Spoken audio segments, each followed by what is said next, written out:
सेमटेक्स cements, रिश्तन his मजबूत इमारत।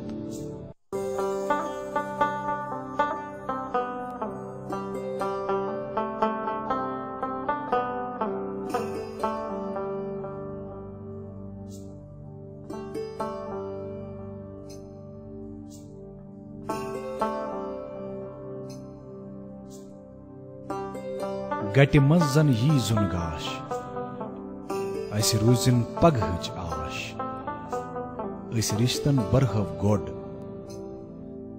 अस पखन कड़हव wash. सेमटेक्स cements, रिश्तन his मजबूत इमारत। अस्सलाम वालेकुम नाज़रीन मोहतरम, सुबह खैर, गुड मॉर्निंग J&K। नए जोश और वलवले के साथ हम आपका पसंदीदा live show good morning J&K लेकर आपकी खिदमत में हाजिर। नाज़रीन किराम, आज जुमतुल मुबारक है, फरवरी महीने की 26 तारीख साल 2021। उम्मीद करते हैं कि हमारे सभी नाज़रीन खैरियत से होंगे, तंदुरुस्त होंगे और अपनी सेहत का ख्याल रखते होंगे। सेहत के बारे में अक्सर हम इसलिए बात करते हैं कि नाज़रीन किराम के अक्सर जब हमारी सेहत बिगड़ जाती है तो वो सिर्फ हमारे इग्नोरेंस, हमारी गफलत की वजह से ही सेहत बिगड़ती है। और बार बार कुदरत की तरफ से हमें एक अलर्ट मिलता है, एक अलार्म मिलता है कि भाई आपकी सेहत बिगड़ी से हम आम ज़बान में जब डॉक्टर साहब से बात करते हैं वो कहते हैं कि सिम्टम्स क्या हैं, अलामात क्या हैं। तो वो अलामात हमें ये बताते हैं कि आप किसी चीज़ की तरफ जैसे आप इग्नोर कर रहे हैं, किसी चीज़ की गफलत जो बरत रहे हैं उसे एहतियात कीजिए, उस पर ध्यान दीजिए। तो सेहत जब बिगड़ती है तो सब कुछ बिगड़ जाता है, यहाँ तक कि आप इबादत भी नहीं कर पाते। तो इसलिए जनाब सेहत का ख्याल रखना बहुत ज़रूरी है, न सिर्फ आपके लिए बल्कि हम सब के लिए। तभी कहते हैं कि एक्सरसाइज करनी चाहिए और उसके साथ साथ जो है खाने पीने का जो उसका भी ख्याल रखना चाहिए कि सही डाइट जो है, जो ग़िज़ा जो है वो क्या खानी चाहिए, उसके बारे में भी वक्तन फ़वक्तन आप जानते हैं और डॉक्टर साहबान भी हमें बताते रहते हैं। सिलसिले को आगे बढ़ाते हैं कि कहते हैं कि जनाब जी तब्दीली जो है वो कायनात का हुस्न भी है और उसके साथ साथ जब हम देखते हैं पूरी तरह से हर चीज़ पे जब हम ध्यान देते हैं तो ये जो एक नवीद है हमारे लिए कि ये जो दुख दर्द हमारी ज़िंदगी में होते हैं, ये मायूसियाँ होती हैं, ये तकलीफ़ होते हैं, ये सब हमेशा के लिए रहने वाले नहीं। इसलिए हमेशा उम्मीदों के जो चिराग है उन्हें जलाए रखना चाहिए और उस रोशनी में न सिर्फ अपने लिए रास्ता तलाश करना चाहिए बल्कि एक ऐसी रोशनी होनी चाहिए जिससे बाकी लोग भी जो हैं वो भी अपने लिए जो रास्ता जो मुतय्यन कर सकें। सिलसिले को आगे बढ़ाते हैं और प्रोग्राम के आगाज़ में हमारी यही दुआ आप सब के लिए और अपने लिए भी कि रब कायनात हम सब को अपने हिफ्ज़ अमान में रखे, हमारी मुश्किलात को आसानियों में, हमारी बीमारियों को तंदुरुस्ती में, हमारे गम को खुशी में और नफ़रतों को मोहब्बतों में बदल दे। आमीन या रब्बल आलमीन। आज के शो में मैं मसूद मुंतज़र और नाज़मा रशीद आपके मेज़बान रहेंगे। नाज़मा अस्सलाम वालेकुम, कैसे हैं? अल्हम्दुलिल्लाह अल्हम्दुलिल्लाह। आपकी तबीयत कैसी है? कल से काफ़ी वो फ़र्क हुआ है। मैं जानता हूँ कि आप कल से काफ़ी कंसर्न आपने लिया, इसमें काफ़ी सोच रही हैं, तो इंशाल्लाह जो है दवाई वगैरह भी ले रहे हैं तो ठीक है। और दवाई के साथ साथ एक्सरसाइज वगैरह भी आप बराबर कर रहे हैं, जी उसका हमें अंदाजा है। मैं समझ गया। नाज़रीन किराम का इशारा ये है कि मुझे अपने मोटापे पे भी ध्यान देना चाहिए। जी ज़रूर, उसका भी एहतमाम रहता है। जी अस्सलाम वालेकुम, आदाब J&K। वादे के मुताबिक आज भी हम हाजिर हैं आपकी खिदमत में ढेर सारी नेक ख्वाहिशात, ढेर सारी नेक दुआओं के साथ। अल्लाह ताला का लाख करम है कि आज का दिन भी हमें नसीब हुआ। पाक और बाबरकत दिन है, आज जुमतुल मुबारक का दिन है और जुमतुल मुबारक के साथ साथ आज और एक ख़ास दिन भी है। आज शेर यज़दा इमाम मुबीन इमाम अली करमल्लाहु तआला वजहू की विलादत का दिन भी है, जिसके लिए आप तहे दिल से हमारी जानिब से मुबारकबाद भी कबूल कर लें। नाज़रीन, ज़िंदगी के हर एक पहलू पर, चाहे वो तालीम और तरबियत हो, दोस्ती हो, दुश्मनी हो, ज़िंदगी की मुश्किलात व मसाइब हो या फिर उन मुश्किलात में सब्र करना हो, इमाम अली करमल्लाहु तआला वजहू की जो बारीक बीनी है हमारी ज़िंदगी के लिए एक मशाल राह है। न सिर्फ मुसलमान बल्कि हर मज़हब या फिर हर अक़ीदत से ताल्लुक़ रखने वाले लोग जो है उनकी सेइंग्स को, उनकी टीचिंग्स को रिलीजियसली फ़ॉलो करते हैं। आज उनकी यौम विलादत है। जो यतीम बच्चों को देखकर ये कहा करते थे कि अगर तुमसे कोई कहे कि तुम यतीम हो तो हक से कहना मैं अली की औलाद हूँ। और ज़िंदगी के हवाले से या फिर ज़िंदगी की मुश्किलात में सब्र करने की तलकीन हमें ऐसे फरमा के दी कि ज़िंदगी जो है वो सिर्फ 2 दिन की है, महज 2 दिन की है। एक दिन आपके हक़ में है और एक दिन आपके मुखालिफ। जो दिन आपके हक़ में है उसके लिए गरूर न करना, और जो दिन आपके मुखालिफ है उसमें सब्र करना। बहुत खूब जी। और मौलाए कुल जो है हज़रत इमाम अली करमल्लाहु तआला वजह, उन्होंने कभी भी गलत के सामने न झुकना सीखा और न सिखाया। तब जाके फरमाते हैं कि इंसान को उतनी इज्जत दो जितनी वो तुम्हें देता है, उससे ज़्यादा दोगे तो बेइज्जत कहलाओगे, और उससे कम दोगे तो मगरूर कहलाओगे। गर्ज हर एक मामले पर उनकी नज़र थी, और जो उनकी टीचिंग्स है, जो उनकी सेइंग्स है, आज के वक्त में बल्कि हर एक वक्त, हर एक दौर और हर एक इंसान, हर एक उम्र के लिए बिल्कुल मुनासिब है। और आज के दौर की बात की जाए तो आजकल उन पर अमल करने की ज़्यादा ज़रूरत है, अशद ज़रूरत है। और करके देखिएगा, देख लीजिएगा, ज़िंदगी को देखने का नज़रिया और इसको अपनाने का तरीका जो है बिल्कुल बदल जाएगा। खैर, आगे बढ़ते हैं, शो में आप तक पहुंचाते हैं कुछ ज़रूरी मालूमात भी। मौसम की बात की जाए तो आज महकमा मौसमियात की जानिब से ये पेशगोई की गई है कि आज कश्मीर में हल्की से दरमियाना दर्जे की बारिश या फिर बर्फ़ देखने को मिल सकती है। दर्जा हरारत श्रीनगर का ज़्यादा से ज़्यादा 8 डिग्री सेल्सियस, कम से कम 4 डिग्री सेल्सियस, वहीं जम्मू में 25 डिग्री सेल्सियस ज़्यादा से ज़्यादा और कम से कम जो है 14 डिग्री सेल्सियस रिकॉर्ड किया जा सकता है। जम्मू श्रीनगर कौमी शाहरा की बात की जाए तो आप जानते हैं आज जुमा का दिन है, और आज जो है जम्मू श्रीनगर कौमी शाहरा गाड़ियों की आमद-ओ-रफ्त के लिए मुअत्तल रहती है। और नाज़रीन, अपडेट्स भी हमने आप तक पहुँचाई, आज के दिन के हवाले से भी जानकारी आप तक पहुंचाई, और आगाज़ में आपको इंतज़ार रहता है सौगात का। तो आज के दिन की मुनासबत से हम आप तक एक मनकबत पहुंचाते हैं, साथ मिलकर ये मनकबत देखते और सुनते हैं, और इसके उस पार करेंगे हमारे आज के मेहमानान से मुलाकात।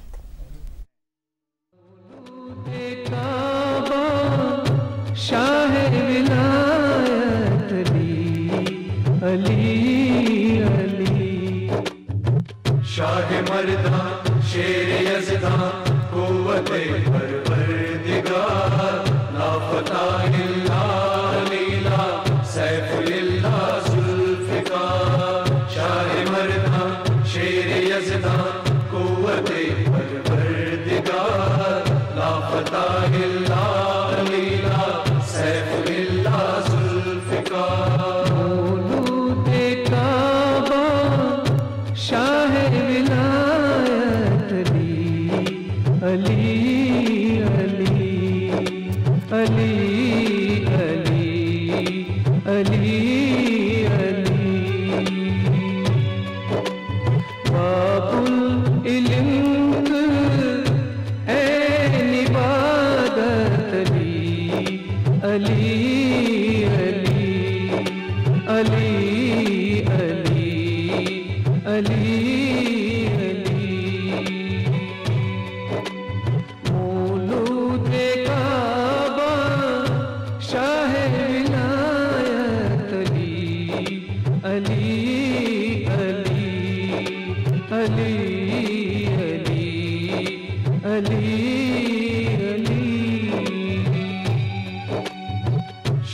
मर्दा शेर यज़दा कुव्वते परवरदिगार लाफता इल्ला लीला सैफुल्ला जुल्फ़िकार। शाह मर्दा शेर यज़दा कुव्वते परवरदिगार लाफता इल्ला लीला सैफुल्ला जुल्फ़िकार। सालारे आज़म शेर खुदा भी मुर्तज़ा। सालारे आज़म शेर खुदा भी मुर्तज़ा। ऐला सफ़ा से छू शुजात अली अली अली अली अली मौला अली हैदर मौला खैबर कुशा।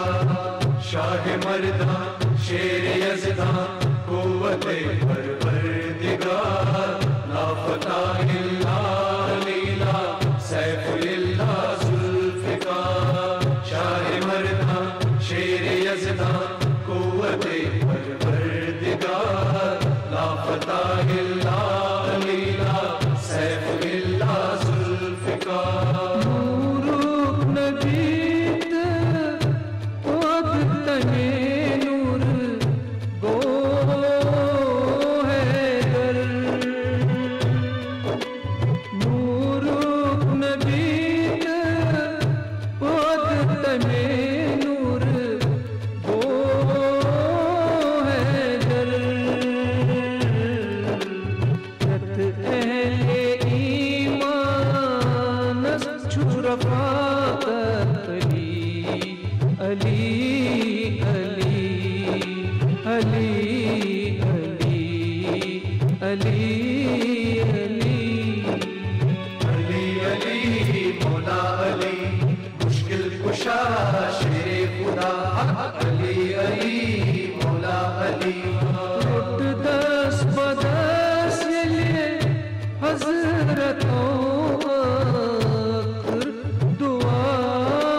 रुट दस बदस ये हसरतों आखिर दुआ मंगू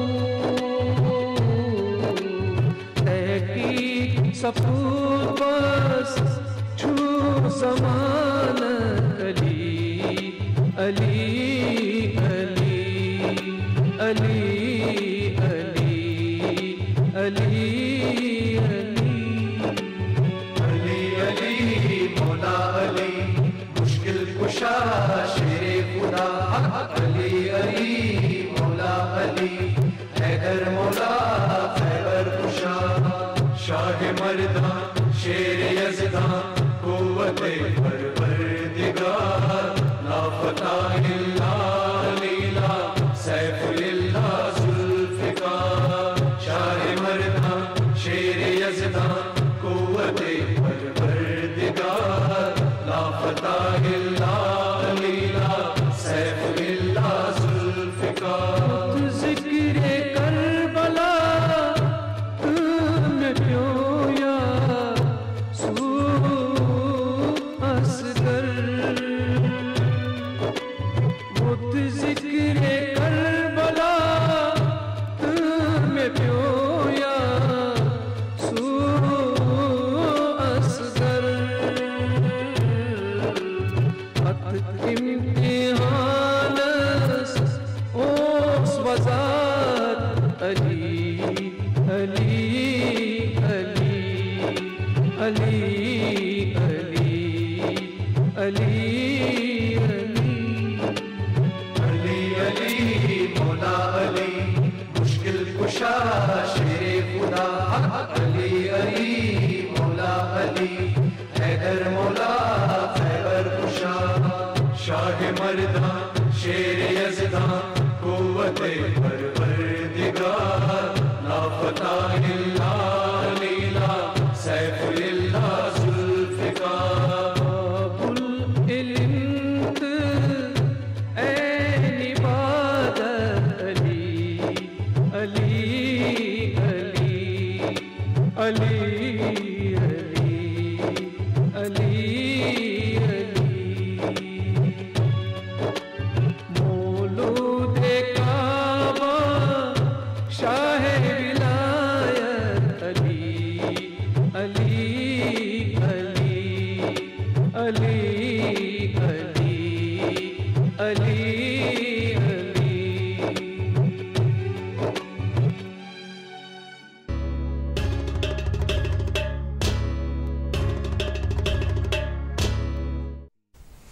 आप देख रहे हैं गुड मॉर्निंग के लाइव श्रीनगर दूरदर्शन की काशिर चैनल से। और हज़रत अली का मतला वजह के विलादत के सिलसिले में उसी मुनासबत से आज हमने ये मनक़बत प्रोग्राम के आगाज़ में आपकी खिदमत में पेश किया। सिलसिले को आगे बढ़ाते हैं, आपको बताते चलें कि खेलो इंडिया जो है उसका आगाज़ जो है आज से सयाहती मकाम गुलमर्ग में हो रहा है, जिसमें कई जो हमारे जो रियासतें यूटीज़ हैं वहाँ के जो बच्चे हैं उसमें पार्टिसिपेट कर रहे हैं। और हमारे जो मुल्क के जो वज़ीर आज़म हैं नरेंद्र मोदी वर्चुअल खिताब भी इससे फरमाएंगे। तो 11 बजे से आप दूरदर्शन से ये जो उसका जो बराह रास्त जो है कार्रवाई आप तक हम पहुंचाएंगे। और आपको ये भी बताते चलें कि आज के शो में हम एक ख़ास मौजू पे बात करेंगे। और मौजू है, क्योंकि सेहत के ताल्लुक़ से हम बात करते हैं और जितनी भी सेहत के ताल्लुक़ से बात होती है कम ही होती है जितनी होनी चाहिए उस मुकाबले में। तो आज भी हम सेहत के ताल्लुक़ से ही कुछ बातें करेंगे, लेकिन उससे पहले हम एक वक्फ़ा लेना चाहेंगे और वक्फ़े के उस पार बताएंगे कि आज हम सेहत के ताल्लुक़ से किन मेहमानान से बात करेंगे। मेहमानान मतलब आज हमारे एक नहीं बल्कि 2 मेहमान होंगे। तो रुकते हैं एक वक्फ़े के लिए।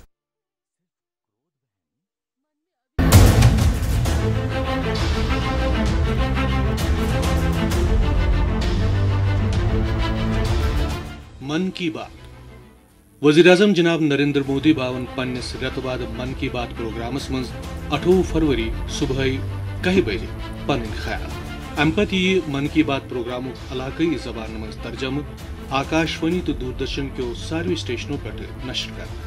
मन की बात प्रोग्राम इलाकई जबान मज तर्जम दोबारा रात सज 8 बजे आकाशवाणी तो दूरदर्शन के सारे स्टेशनों पर नशर कर। याद थो आतवार 8 फरवरी सुबह 1 बजे मन की बात।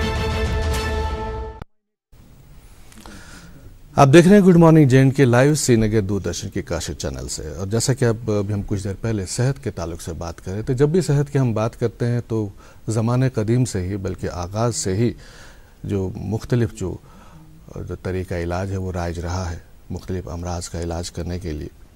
और फिर वो भी वक्त आया कि ज़माना बदला, ज़माने ने तरक्की की, लेकिन फिर भी वक्त के साथ साथ जो उस तरह के जो बदलाव थे तर्ज इलाज में वो लाए गए, वो आजमाते चले गए। और एक जो तर्ज इलाज है वो आज भी कायम है, जिसके बारे में हम बात करना चाहें, क्योंकि साइंस ने बेशक काफ़ी तरक्की की है, मेडिकल साइंस ने काफ़ी तरक्की की है, लेकिन इसके बावजूद अगर हम अपने मुल्क की बात करें तो हिंदुस्तान में एक ख़ास जो कदीम तर्ज इलाज है वो आज भी राइज है और मकबूल है। ऐसी क्या वजह है कि वो तर्ज इलाज आज भी मकबूल है, जबकि साइंस ने इतनी तरक्की की है। मेडिकल साइंस में हमें रोज़ नए नए जो चीज़ें देखने को मिलती हैं, पढ़ने को मिलती हैं, समझने को मिलती हैं। आज हम उसी ताल्लुक से बात करें। जी, हम बात कर रहे हैं आयुष सिस्टम ऑफ मेडिसिन की, उस ताल्लुक से हम बात करेंगे और उसमें कई सारी चीज़ें हैं जिन पे बात होनी चाहिए। हालांकि इस ताल्लुक से हम बात करते रहते हैं, लेकिन आज हमारा जो ख़ास फोकस है वो रहेगा शार सूत्र पे। तो शार सूत्र क्या है उसके बारे में हम जानेंगे। पहले आपको बताएं कि आज किन मेहमानान को हमने दावत दी, हमारे साथ कौन तशरीफ़ फरमा। मेरी दाएं जानिब तशरीफ़ रखते हैं डॉक्टर हकीम नसीर अहमद शाह साहब, जम्मू कश्मीर में किसी तारुफ के मोहताज नहीं है, एक मारूफ मुअल्लिज हैं। और जब भी हम आयुष सिस्टम ऑफ मेडिसिन की बात करते हैं तो कई सारे एजाज़ात से इन्हें नवाजा भी जा चुका है। आपका इस्तकबाल गुड मॉर्निंग जैन के इस लाइव शो में। और बिल्कुल हमारे बाएं जानिब तशरीफ़ रखते हैं डॉक्टर सचिन गुप्ता। और सचिन गुप्ता साहब जो हैं कश्मीर से नहीं हैं, बल्कि कश्मीर आए हैं और आप एनोरेक्टल जो है सर्जन, उसी की जो सर्जरी करते हैं उसके सर्जन हैं। तो आपसे भी हम बात करेंगे। आपका भी इस्तकबाल गुड मॉर्निंग जैन के इस लाइव शो में। डॉक्टर साहब, आप ही से मैं पहले शुरू करूंगा क्योंकि आप कश्मीर से नहीं हैं, कश्मीर आए हैं। तो पहले आप बताएं आप कहाँ से हैं और कश्मीर कैसे आना हुआ? सर, मैं बेसिकली जम्मू कश्मीर का रहने वाला हूँ। मैं बेसिकली कठुआ डिस्ट्रिक्ट से हूँ। जी जी। और यहाँ आने का संबंध एक तो है कि नासिर सर से हमें बहुत ज़्यादा प्यार है शुरू से, और ये हमारे सीनियर भी हैं और ये बहुत अच्छा काम कश्मीर में कर रहे हैं रिगार्डिंग और बीमारियों के सहित भी। तो इनके साथ इस एनोरेक्टल डिजीज़ के बारे में हमेशा डिस्कशन होती रहती है और मैंने यहाँ देखा है, यहाँ का रहने वाला हूँ, तो ये देखा कि हमारे स्टेट में इसके पेशेंट्स बहुत ज़्यादा हैं। और हम लोग ट्रेडिशनल वे से, जो आयुष सिस्टम आप जिसको बोलते हैं, उस वे से हम कैसे ट्रीटमेंट करते हैं, कैसे प्रोटोकॉल से करते हैं और उसका कितना सक्सेस रेट है, इसके बारे में मैं लोगों तक ये आवाज़ देना चाहता हूँ। जी हाँ, उसके बारे में तो हम बात करेंगे, क्योंकि पहले जो बेसिक जो है आयुष सिस्टम ऑफ मेडिसिन, क्योंकि इससे पहले कि हम शार सूत्र पे आए तो कुछ बेसिक बातें, जो बुनियादी बातें हैं, उसके बारे में भी जान लें। क्योंकि जब हम आयुष सिस्टम ऑफ मेडिसिन की बात करते हैं तो जाहिर सी बात है कि ये जो बहुत सारे जो तर्ज इलाज है, कदीम तर्ज इलाज जो मुल्क में, उन सब को मिला के इसका एक नाम दिया गया है आयुष सिस्टम ऑफ मेडिसिन। इसमें थोड़ी सी वजाहत करें। देखिए, अगर हम ब्रॉडर पर्सपेक्टिव से देखें जी जी और समझने की कोशिश करें, हम लोग कहते हैं कि पूरी कायनात जिसमें एक इंसान जो है क्या हैसियत रखता है, ये भी मैं एक्सप्लेन नहीं कर पाऊंगा। तो बहुत छोटी सी हैसियत। तो ये कायनात अगर हम देखेंगे तो पूरा कुछ उसूलों पे चलता है, जिनको हम नेचुरल लॉज बोलते हैं। तो हमने जहाँ तक मेरी स्टडी है या जहाँ तक इंसान ने समझा है, जब जब हम नेचर के खिलाफ हो जाते हैं तो नेचर हमारे खिलाफ हो जाता है, और जब जब हम नेचर के पास होते हैं तो नेचर फेवरेबल एनवायरनमेंट हमारे लिए क्रिएट करता है। तो आयुष को अगर हम एक जुमले में कहें तो ये नेचुरल मेडिसिन है, जो नेचर ने ज़िंदगी को आगे चलाने के लिए, ज़िंदगी को आगे बढ़ाने के लिए ये सिलसिला जो है मौजूद रखा है ताकि ज़िंदगी चलती रहे। और मैं अननेचुरल चीज़ की वकालत इसलिए नहीं करता हूँ, कोई भी अननेचुरल ज़िंदगी को बढ़ावा नहीं दे सकता है, कोई भी ज़िंदगी को चलने नहीं देता है, बल्कि रुकावट पैदा करता है। और उस रुकावट को आज हम साइंटिफिकली एडवर्स ड्रग रिएक्शन बोलते हैं, साइड इफ़ेक्ट्स बोलते हैं, या कुछ और नाम देते हैं इंटरवेंशन के नाम से। तो कहने का मकसद क्या है कि जितना हम नेचर के पास और पास और पास आ जाएंगे, उतनी हमारी सेहत की ज़मानत है। ये बात मैं क्यों कहता हूँ, जितनी भी आज तक स्टडीज़ हुई है, और वो स्टडीज़ जब डॉक्टर नहीं थे तब सेहत क्या थी, जब हमारे खाने पीने के तरीके बिल्कुल नेचुरल थे, जब हम पका के खाना नहीं खाते थे, तब कोई दर्द, कोई बीमारी नहीं हुआ करती थी। इंसान या तो जंगली जानवर का शिकार होता था या फिर बुढ़ापा, यही दो वजह थी, और कोई वजह ही नहीं थी मरने की। आज जिसको हम साइंस कहते हैं, जितनी जितनी इसने तरक्की की उतनी उसने हमारी ज़िंदगी खा ली। और ये बात मैं नहीं कह रहा हूँ, ये बात 2000 की यूएस की एक स्टडी हुई है। उस स्टडी में कहा गया है कि नंबर 1 जो काज ऑफ द डेथ है इंसान का, that is doctors intervention. Second is adverse drug reaction. और ये स्टारफील्ड बारबरा थी जिसने ये स्टडी की है, पूरा ऑडिट किया है एक एक पेशेंट को, और उसके बाद हार्ट अटैक, फिर कैंसर, फिर सारी चीज़ें। तो कहने का मकसद क्या है? कहने का मकसद ये है कि आयुष, जिसको मैं बहुत ज़्यादा लंबा खींच के नहीं बता सकता, ये एक नेचुरल तरीका है जिसको हमें अपनाना चाहिए, और इसी में सेहत की और ज़िंदगी की ज़मानत है। बहुत खूब, आपने बहुत खूबसूरती से हमें समझाया कि आयुष है क्या। तो बेसिक सा सवाल मैं भी पूछना चाहूँगी अपनी वाकफियत और अपने नाजरीन की वाकफियत के लिए कि सर हमें आप बताइएगा, क्योंकि आप जो है आयुर्वेदिक सर्जन हैं, तो अगर हम नाजरीन को समझाएं कि आयुष और आयुर्वेदा में फ़र्क क्या है, मोड ऑफ ट्रीटमेंट में फ़र्क क्या है, तो कैसे समझा पाएंगे? देखिए मैडम, जो आयुष है, it is a group of बहुत सारी इसमें साइंसेस इन्वॉल्व है, जैसे यूनानी है, आयुर्वेदा है, सिद्धा है। एंड जो हम लोग आयुर्वेदा की जहाँ तक बात करते हैं, तो आयुर्वेदा भी एक नेचुरल सोर्स ऑफ मेडिसिन हैं जो पेशेंट को दी जाती हैं, जिसके साइड इफ़ेक्ट्स नहीं होते। और ये प्रोलॉन्ग करती हैं लाइफ स्पैन को। इसमें अलग अलग डिजीजेस में अलग अलग टाइप के ट्रीटमेंट्स होते हैं, और आज हम पर्टिकुलरली एनोरेक्टल डिसऑर्डर्स पे बात करेंगे कि हम लोग एनोरेक्टल डिसऑर्डर्स में कैसे इसको कैसे दूसरे तरीकों से ये टेक्निक जो है ये क्यों बेटर है, और इसमें क्या क्या कैसे हम लोग करते हैं, और इसमें कैसे लोगों को फ़ायदा हो सकता है, या जो पेशेंट्स हैं वो कैसे इसको कैसे हम इनको फ़ायदा दे सकते हैं।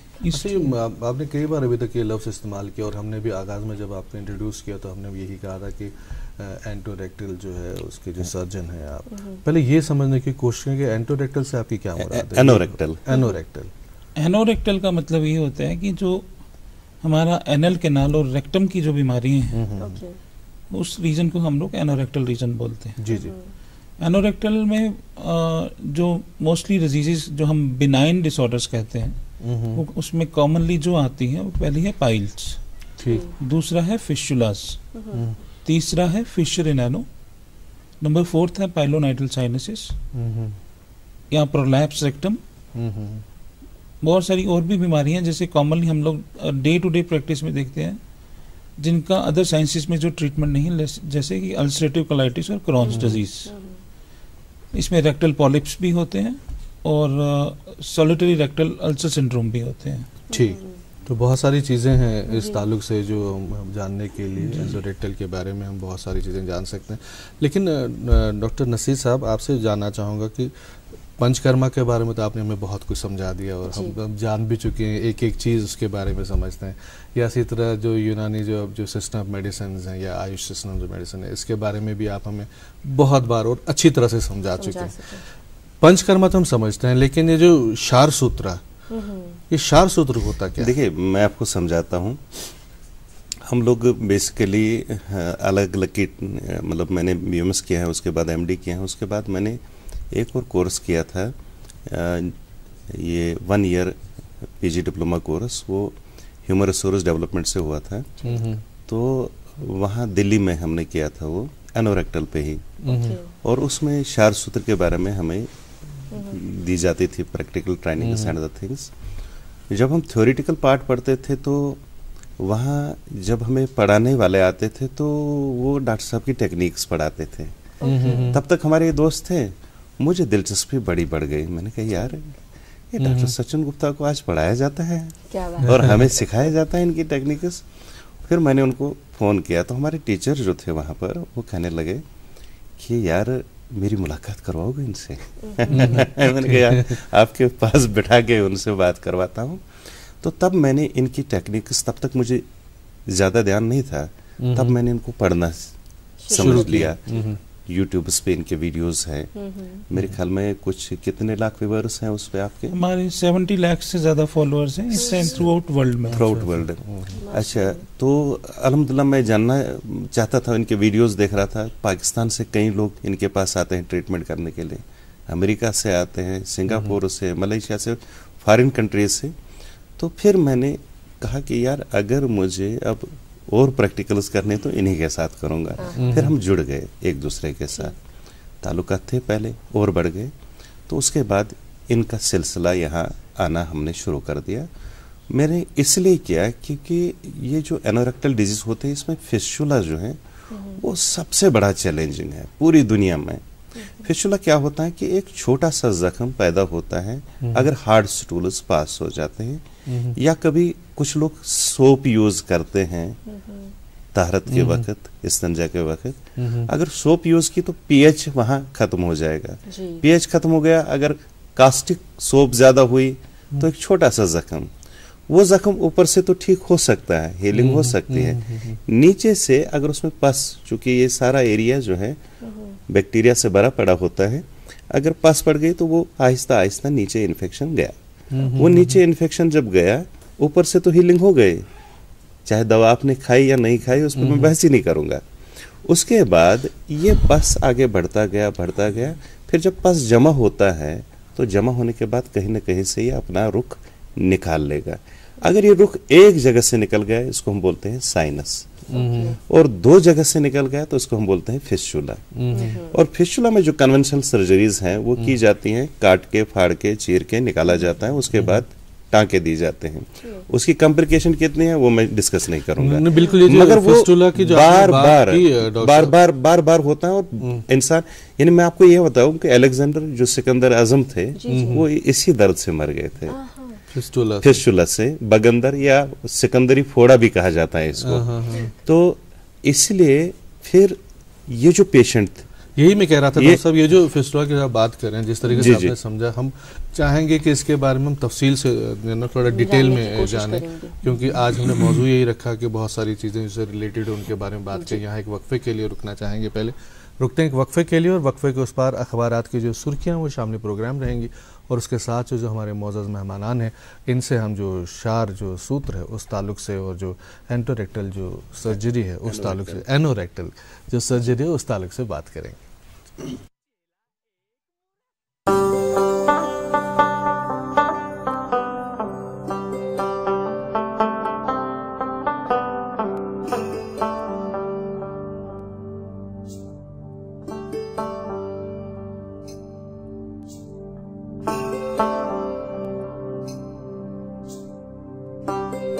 गटि मंज जन यी जुन गाश, अस रूजिन पगहच आश, अस रिश्तन बरहव गोड, अस पखन कड़हव वाश। सेमटेक्स सीमेंट्स, रिश्तन हिज मजबूत इमारत। सेमटेक्स सीमेंट्स, रिश्तन हिज मजबूत इमारत। एक मरतबा फिर खुश आमदीद इस्तकबाल आप सभी मुअज़्ज़ज़ नाज़रीन का गुड मॉर्निंग J&K में। आज हमारे साथ एक नहीं दो मेहमान जुड़े हुए हैं। हमारे साथ डॉक्टर हकीम नसीर साहब मौजूद है और इनका साथ निभा रहे हैं डॉक्टर सचिन गुप्ता साहब। इनसे इस सिलसिले गुफ्तगू को आगे हम ज़रूर बढ़ाएंगे, लेकिन उससे पहले कुछ ज़रूरी मालूमात आप तक पहुँचाते हैं। आगाज़ करेंगे कोविड अपडेट्स के साथ। कल शाम 5 बजे तक की बात की जाए तो यूटी में नए 108 मुस्बत मामलात की तस्दीक हुई है, जिनमें से 31 का ताल्लुक जम्मू से है और 77 का ताल्लुक वादी कश्मीर से।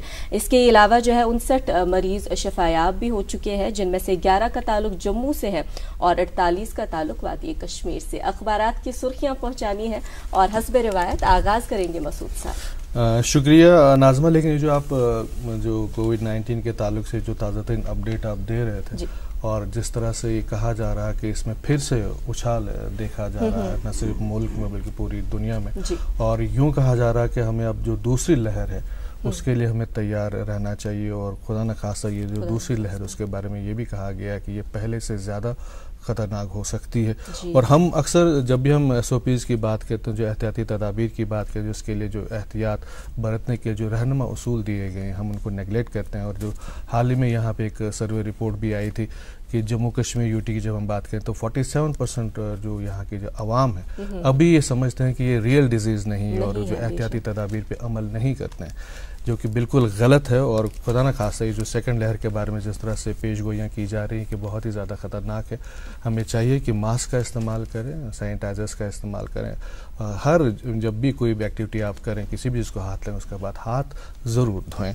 तो पहला अखबार जो है अंग्रेज़ी रोज़नामा मेरे पास है, इससे हम शुरुआत करेंगे। मेरे पास है अंग्रेज़ी रोज़नामा है, सुर्खी है कि LG picks top IRTS officer Ranjan P Thakur for Jammu and Kashmir industrial outreach. और इसी अखबार की एक और सुर्खी कि LG's principal secretary review Srinagar smart city projects, calls for transforming Srinagar into modern sustainable economically advance city.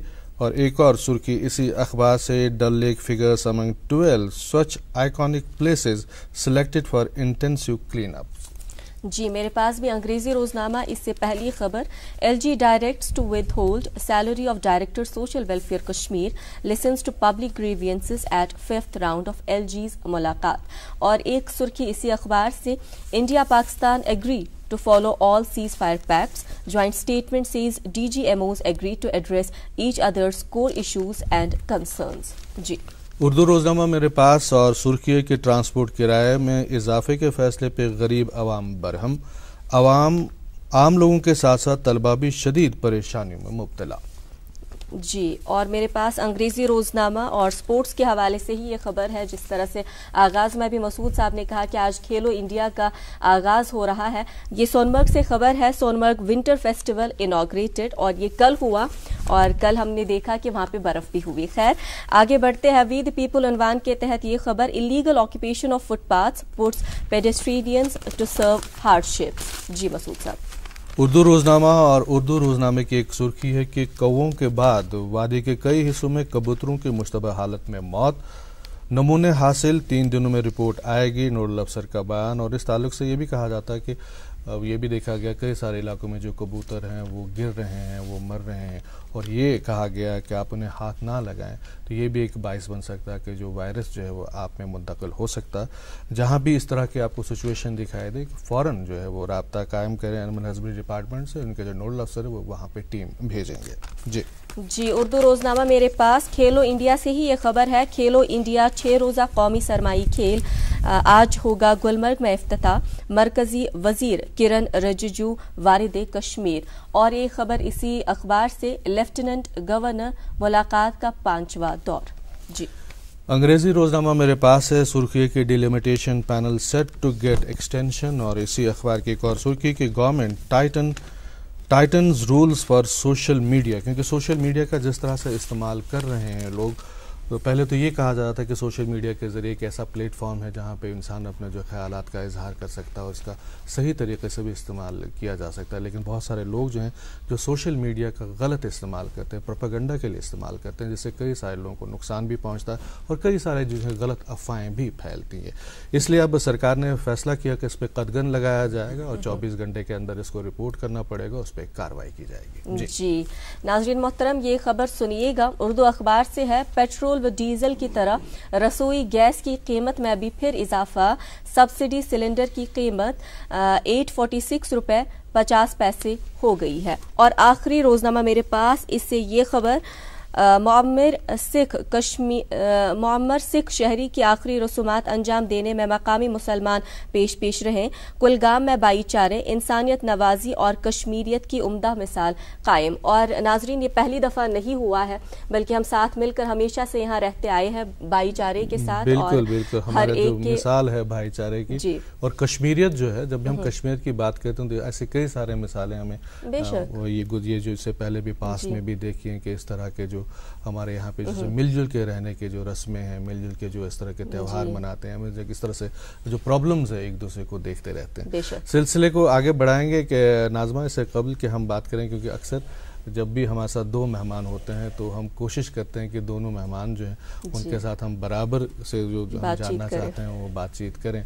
आज तो हम एक तो एनोरेक्टल सर्जरी के बारे में बात कर रहे हैं और उसके साथ साथ जो क्षार सूत्र है उसके बारे में भी तफसील से जानने की कोशिश कर रहे हैं। क्षार सूत्र के बारे में अभी जो हमने बात की थी, आपने कहा था कि ये क्या है, ये क्षार सूत्र कहाँ कहाँ पे इसका जो इस्तेमाल किया जाए, किन चीज़ों में इसका इस्तेमाल होता है? देखिए, अगर हम देखें जो फिस्टुला की बात अभी हम कर रहे थे, तो फिस्टुला में होता क्या है कि रिकरेंट सर्जरीज के बाद भी हमें रिजल्ट्स नहीं मिलते हैं। हालांकि लेज़र एक नई टेक्निक है, हमारे पास डॉक्टर बाली साहब हैं, वो आते थे और भी कई लोग हैं। तो फिस्टुला पे जब वो ट्राई किया गया तो बिल्कुल ऐसे जला देता है जैसे कोई कांति बनाता है। मतलब अगर आप वहाँ का गोश्त फिर देखें तो जो जली हुई कांति होती है वैसे ही वहाँ आर्गन्स जो है जहाँ जहाँ ये अप्लाई किया होता है, क्योंकि जब हम फॉलो अप में देखते हैं तो वैसी ही हालत इस एरिया की हो जाती है जहाँ जहाँ ये लेजर लगता है।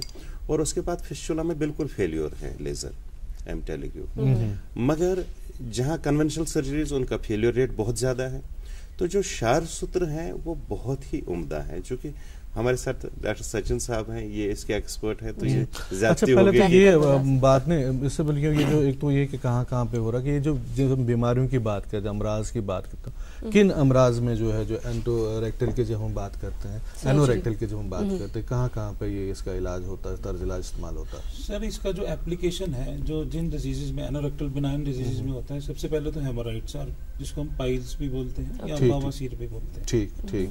दूसरा फिस्टुलास में, स्पेशली रिकरेंट फिस्टुलास हो या आप पहली बार ऑपरेट कर रहे हैं तो उसमें भी कर सकते हैं। तीसरा हमारा पाइलोनाइडल साइनसिस। पाइलोनाइडल साइनस कुछ नहीं होता है, पाइलोनाइडल साइनस एक रीढ़ की हड्डी पे एक नासूर बन जाता है जिसकी जो इन्फेक्शन है, जो सैक्रोकॉक्सिजियल फेशिया होता है हमारा बैकबोन का, वहां तक चली जाती है और इसमें हेयर्स एक्यूमुलेट हो जाते हैं, तो पस डिस्चार्ज होता है। देन उसके बाद इसका हम जो एप्लीकेशन करते हैं, जैसे rectal polyps, commonly rectal polyps में भी करते हैं, या क्रॉनिक फिशर्स में जो सेंटिनल पाइल्स हो जाते हैं उसमें करते हैं। क्षार सूत्रा के साथ साथ एक और टेक्निक है जिसको हम लोग क्षार कर्म बोलते हैं। क्षार कर्म हम लोग हेमोराइड्स में भी करते हैं, फिस्टुलास में भी करते हैं, क्रॉनिक फिशर्स में भी करते हैं, पाइलोनाइडल सर्जरी के बाद भी करते हैं, और बहुत सारी बीमारी हैं जिसमें उसका इस्तेमाल किया जाता है। अच्छा, ये जो इनोवेशंस की जो हम बात करते हैं तो इसमें किस तरह की इनोवेशन हमें देखने को मिल रही है? देखिए सर, क्षार सूत्रा जो डेवलप्ड हुआ था ये बनारस हिंदू यूनिवर्सिटी में स्टार्ट हुआ था। बनारस हिंदू यूनिवर्सिटी में काफ़ी स्टडीज की गई, काफ़ी ट्रीटमेंट्स पेशेंट्स को ट्रीट किया गया, और समय के साथ साथ इसकी थोड़ी सी टेक्निक में मॉडिफिकेशन भी की गई। जैसे मेरी पर्सनल बात आ जाती है कि मैंने इस चीज में क्या मॉडिफिकेशन। जी जी जी, बिल्कुल बिल्कुल, आपकी इनोवेशंस के ताल्लुक से बात। ये कहना चाहूंगा कि भाई जो जनरली लोग क्या करते हैं कि प्लेन क्षार सूत्रा एप्लीकेशंस करते हैं, उसमें दो प्रॉब्लम्स आती हैं। एक तो जो ट्रीटमेंट का टाइम पीरियड है वो थोड़ा लंबा हो जाता है, और पेशेंट को भी लगता है कि भाई इतना लंबा समय तक हम लोग अगर ट्रीटमेंट कराएं तो पेशेंट सोचता है।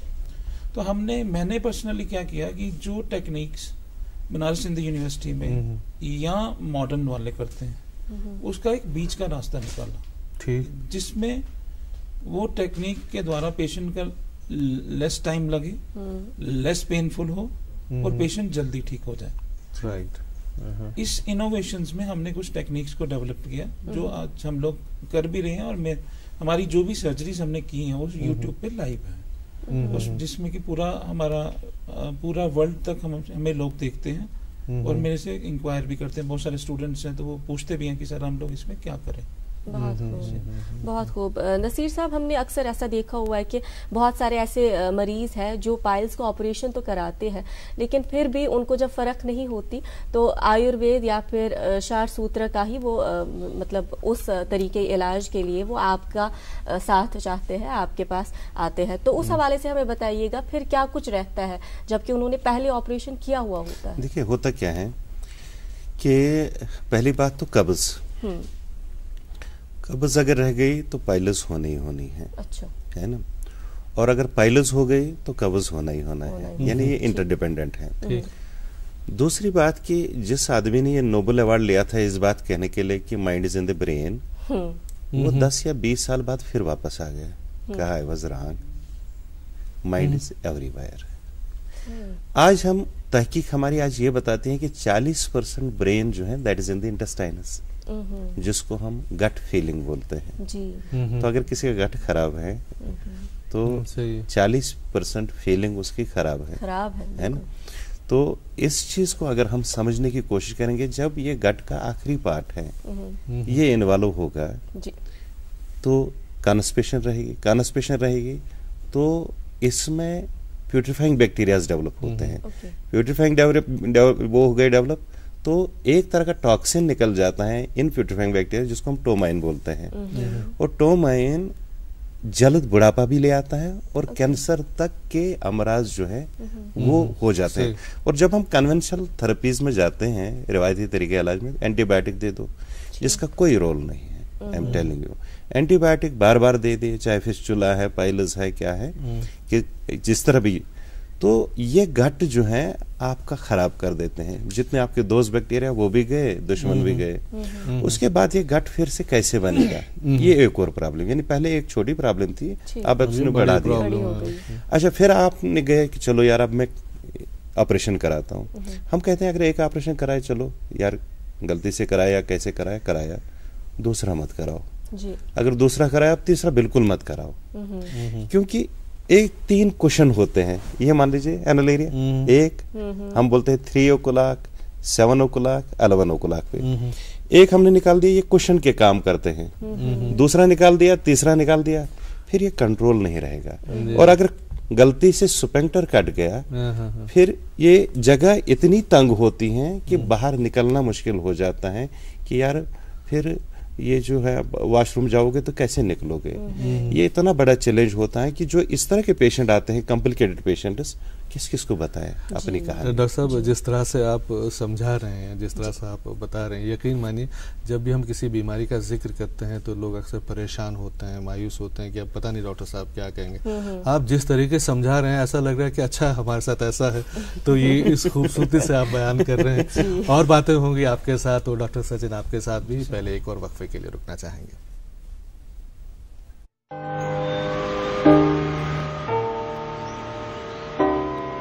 ध्यान रखते हैं हर घड़ी मेरा,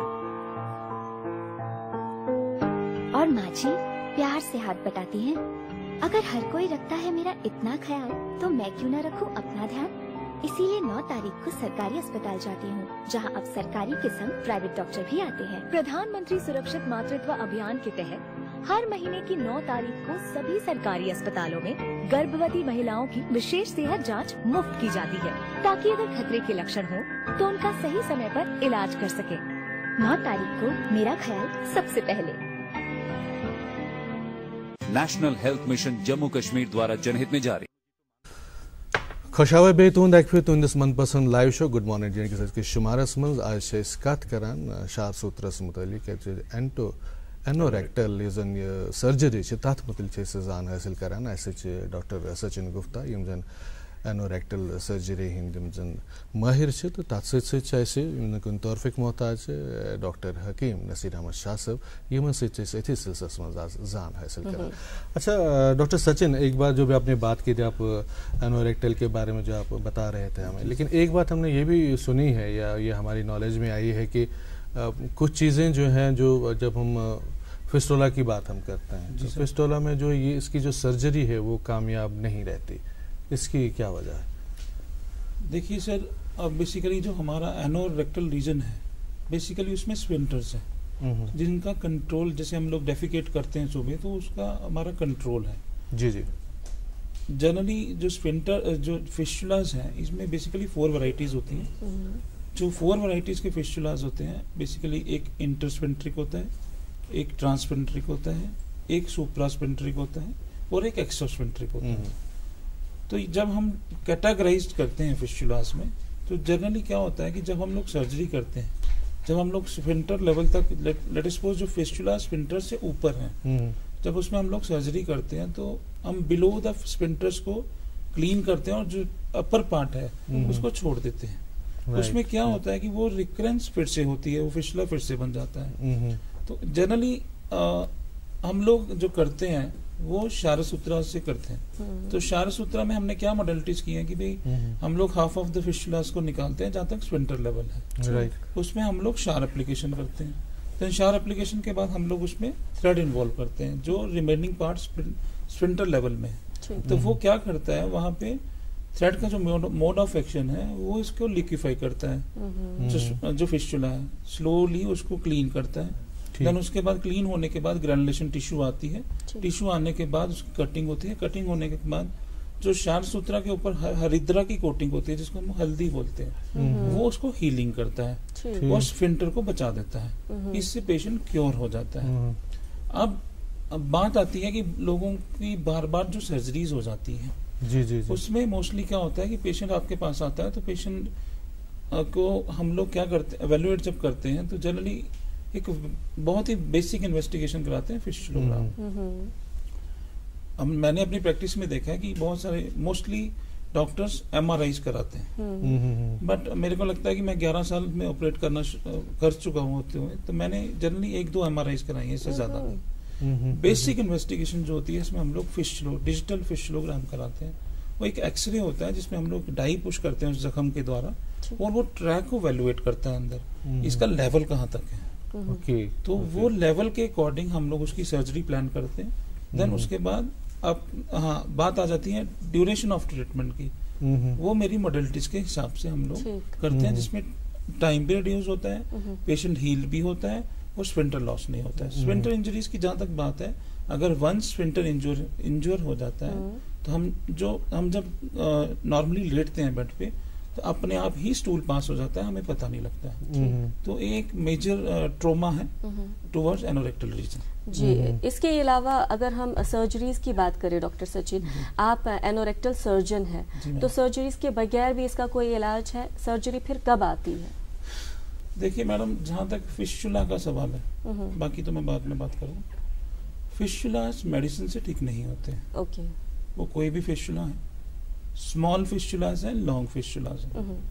हाँ, मेडिसिन से हम लोग ये कर सकते हैं कि उसका थोड़ा ड्रेनेज कम हो जाएगा, पस का आना भाव कम हो जाएगा, बट जो एक बार ट्रैक अंदर बन गया है वो बिना शार सूत्रा के नहीं ठीक होता है। उसकी मैडम मैं बताता हूँ, अगर कहीं पर पस एक पाउच बन गया, हम कोई भी दवा दें तो दवा खून के रास्ते वहां तक जा सकता है जहां ब्लड सप्लाई हो। राइट। तो जहां पस पाउच बन गया वहां खून की सप्लाई ही नहीं है, तो दवा जाएगी नहीं वहां पर। तो ये एक फजूल एक्सरसाइज है जो दवा के नाम पर हो सकती है, तो इसमें दवा का कोई किरदार है ही नहीं, नंबर 1। नंबर 2, जो बात मैं कहना चाहता हूँ, शार पातन, ये जो शार कर्मा, शार क्या है बेसिकली? शार कुछ साल्टस हैं, कुछ प्लांट्स के। कौन से प्लांट्स? जिनको काट के दूध निकलता है। ओके। कैक्टस के कुछ प्लांट्स हैं, इंजीर के कुछ प्लांट्स हैं, सुनोई के कुछ प्लांट्स हैं। तो वही दूध जो है एक शार थ्रेड को बोलते हैं हम लोग, उस थ्रेड में भिगो देते हैं हम लोग, फिर सुखा देते हैं, फिर भिगो दिया, फिर सुखा दिया। हर बार भिगोने के बाद इसमें एक एक लेयर चढ़ जाती हैं और वो सूख के इसके साथ चिपक जाती हैं। तो हम लोग 11 से 21 बावना बोलते हैं हम लोग, यानी 11 बार से 21 टाइम्स तक इसको भिगोने का अमल करते हैं और सुखाने का अमल करते हैं। तो फिर जब ये थ्रेड हम पास करते हैं, वैसे ही जैसे पाजामा की डोरी हम पास करते हैं, वैसे एक डोरी बन जाती है फिस्टुला की। तो उसके बाद गांठ दिया, बिल्कुल ऐसे जैसे घड़ी का ये रिस्ट लूज, ये नहीं कि भाई टाइट आप करें और टाइट आपको शायद मदद दे। तो वो लूज करने के बाद जो है ये जो शार है ये एक एक लेयर उठती है। राइट। जब उठती है तो फैलना शुरू करती है। फैलेगी कहाँ पर? जहाँ पर ट्रैक हो। तो ट्रैक जहाँ जहाँ पर है वो फैलना जब शुरू हो जाता है, तो जहाँ जहाँ पर कोई भी, ये हाईली अल्कलाइन होता है, तो जहाँ जहाँ ये जाती है तो वहाँ वहाँ जो जो बैक्टीरिया होता है वो बैक्टीरिया मर जाता है। अच्छा, जिस तरीके से आपने बता रहे हैं ना जनरल फिस्टुला के बारे में, जिस तफसील से आपने बताया, ये तो आपने बताया कि कैसे कैसे क्या क्या होता है, लेकिन ये बनता कैसे है? मैं एक बात और कहना चाहता हूँ। जी, आप उसी के साथ ऐड करें आप उसको। अब उसके बाद एक और डिजीज है जिसको हम बोलते हैं रेक्टल प्रोलैप्स। जैसे कोट है, जी, ये निकाल दिया इसका अंदर वाला अस्तर, ये देखिए, ये पाइलस नहीं है ये। इसी तरह से इंटेस्टाइनस के भी अंदर से एक और लेयर होती है, वो निकल जाती है। ओके, जब ये निकल जाती है तो इसकी जो सर्जरी होती है और मेजर सर्जरी होती है, बड़ी कॉम्प्लिकेटेड होती है। कभी पूरा पेट खोलना पड़ता है। तो इसमें एक नॉन सर्जिकल ट्रीटमेंट इसी क्षार से है। ये क्षार, यही दूध जो मैं बात कह रहा था, पाउडर फार्म में हम लोग डालते हैं प्रोक्टास्कोप के जरिए यहाँ पर एक पर्टिकुलर तरीके से, क्योंकि ये हाईली अल्कलाइन होता है, 12.5 pH इसका होता है। उसके बाद ये कुछ मिनट हम रख लेते हैं, इसका एक अलग एक मेथोडोलॉजी है।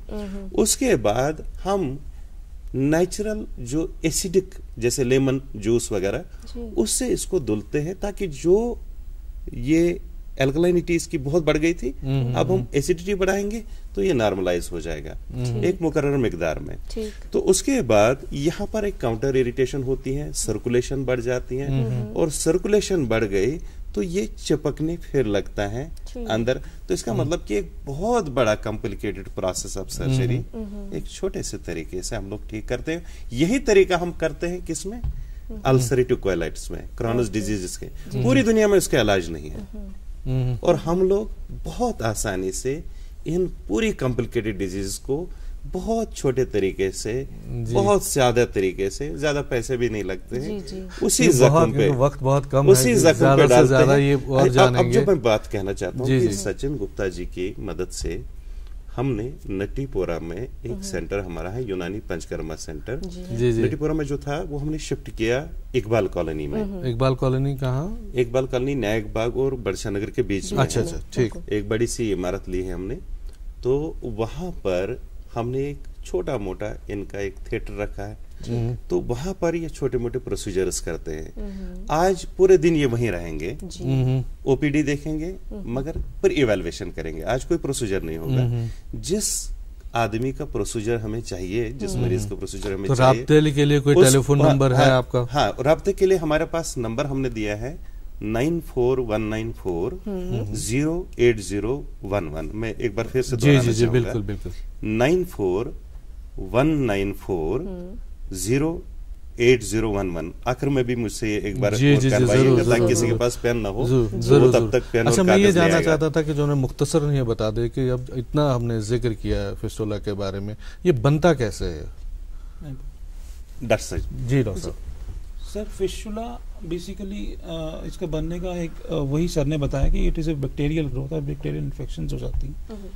बेसिकली ये एनल कैनाल, रेक्टम और हमारा जो ग्लूटियल रीजन है उसके बीच में एक ट्रैक्स बनते हैं जो रेक्टम और एनल कैनाल्स के द्वारा कनेक्ट हो जाते हैं।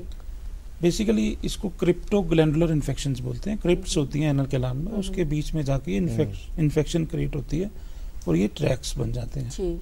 तो जनरली पेशेंट को क्या होता है कि पेशेंट सोचता है कि छोटा सा फोड़ा है या छोटा सा बॉइल है, तो ये एक्सटर्नली दिखता है।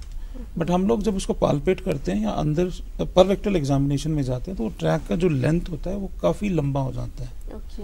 तो जनरली लोग ये सोचते हैं कि भाई हम लोग कुछ एंटीबायोटिक्स खाएंगे या कुछ और ट्रीटमेंट्स ले लेंगे, बट इसका मेडिसिन में कोई इलाज नहीं है। इस पर 11 साल का मेरा एक्सपीरियंस है। ठीक। तो जनरली हम मोडेलिटीज पे आ जाते हैं। तो मोडेलिटीज आपको मैं पहले ही बता चुका हूँ कि भाई हम लोग सर्जरीज और हमारे क्षारसूत्र में क्या डिफरेंसेस हैं, और हमारा जो हीलिंग रेट है वो फास्टर है as compare to conventional surgeries. उसमें हम लोग चाहे उसको लेजर कराएं, चाहे उसको वेफ्ट टेक्निक कराएं, चाहे उसको फिस्टुलेक्टोमीज कराएं, तो हमारा जो क्षारसूत्र है वो बेटर है और उसमें हमने बहुत सारे रिजल्ट्स देखे हैं थ्रू आउट वर्ल्ड में। अक्सर ये कहा जाता है ना कि ये जो आप लोगों का तर्ज इलाज जो है ये काफी तवील होता है, इसमें काफी टाइम लगता है। तो क्या दौरानिया क्या है, ड्यूरेशन क्या है इसकी? सर वही बात आ जाती है कि हम पहले क्या होता था कि जनरली लोग इसको क्या करते हैं कि लोग सोचते हैं कि भाई एक थ्रेड को इम्प्लांट करना है, बट बेसिकली क्या है कि हमें उसका एनाटॉमिकल पार्ट पता होना चाहिए कि हम लोग कहाँ तक जाना है, कहाँ तक नहीं जाना। हमने क्या डेवलप किया, हम लोग, मैं मेरा पर्सनली कहते हैं कि मैं एनेस्थीसिया में सर्जरीज करता हूँ, ठीक, फिस्टुला से। उसमें डिफरेंस ये आ जाती है, हम लोगों को वही टाइम पीरियड कैसे कम करें। तो हम लोग क्या करते हैं कि कुछ पार्ट को डाइसेक्ट करते हैं, ठीक, डाइसेक्ट करने के बाद उसमें एक शार्प, सर नहीं बोला कि शार्प लगाते हैं, शार्प आतन, एक शार्प एक एल्कली सोल्यूशन है जो उस पार्ट में लगाया जाता है, ठीक, जो उसको बर्न करता है। बर्न करने के बाद उसको नेचुरल हीलिंग के द्वारा उसको ट्रैक को ठीक करता है, ठीक, विदाउट एनी इंजरी। बहुत है ना? खूब। तो इसमें रिकरेंस जो रेट है, मैंने जो देखा 99% पेशेंट्स ठीक हील रेट होता है, 1% मैंने 11 साल में देखा नहीं, जो बुक्स बोलती हैं, जी जी, बट 1% मैंने देखा नहीं। हाँ, इसका करने का जो तरीका है वो पता होना चाहिए, इसको, इस टेक्निक को कैसे यूटिलाइज ठीक, करें ठीक। और पेशेंट को कैसे ठीक करें। कोई जी। कॉम्प्लिकेशन, कोई पेचीदगी तो नहीं होती इसमें? सर नहीं, इसमें वही वो स्फिंक्टर इंजरीज, जैसे हम लोग सर्जरी करते हैं कि हम लोग जनरली आप पेशेंट देखते हैं कि पेशेंट बहुत इस बीमारी से दुखी हो जाता है, जी, और जी। इम्पोर्टेंट ये होता है कि 2-2, 3-3, 4-4, 5-5 बार सर्जरीज हो जाती जी, हैं। तो पेशेंट जब अगर 5-5 बार सर्जरीज हो जाती हैं तो उसका कंट्रोल खत्म होने का डर रहता है।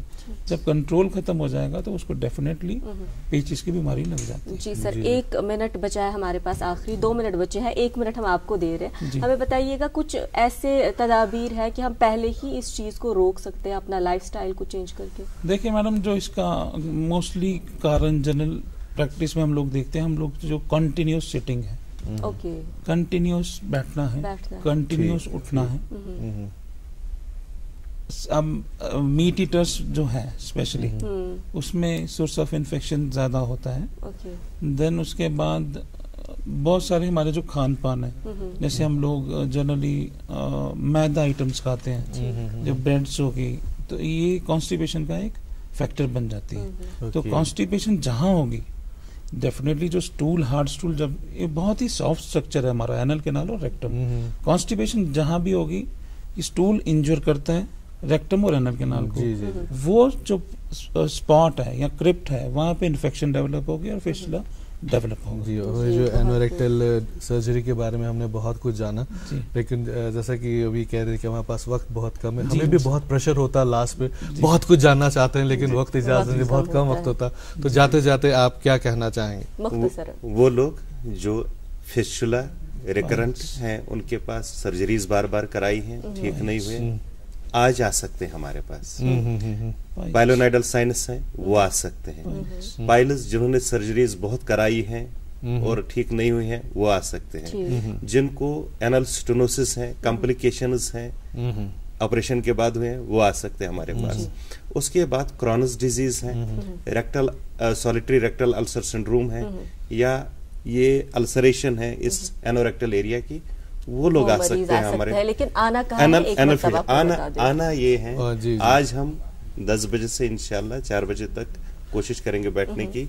यहाँ नटीपुरम में है एक जगह, इकबाल कॉलोनी, अजीज कॉम्प्लेक्स के बिल्कुल पास, वहाँ यूनानी पंचकर्मा हॉस्पिटल के नाम से जी जी हम लोग। फोन नंबर एक बार फिर बता। फोन नंबर है हमारा 9419408011। एक बार फिर से 9419408011। आपका बहुत बहुत शुक्रिया डॉक्टर नसीर, डॉक्टर सचिन, आप लोगों का बहुत बहुत शुक्रिया गुड मॉर्निंग में आने के लिए, इतनी तफसील से इसके बारे में जानकारी फराहम करने के लिए। और नाज़रीन किराम, आपका भी बहुत बहुत शुक्रिया 1 घंटा हमारे साथ रहने के लिए। खुश रहिए, खुशहाल रहिए, अपनी सेहत का ख्याल रखिए, और जो गाइडलाइंस दी गई, SOPs दी गई, उनका भी एहतराम कीजिए, मास्क का इस्तेमाल कीजिए और सैनिटाइजर का भी इस्तेमाल करें। अपनी दुआ में हमें याद रखिए। देख रहे हैं अपना फेवरेट शो जिसका नाम है गुड मॉर्निंग JNK।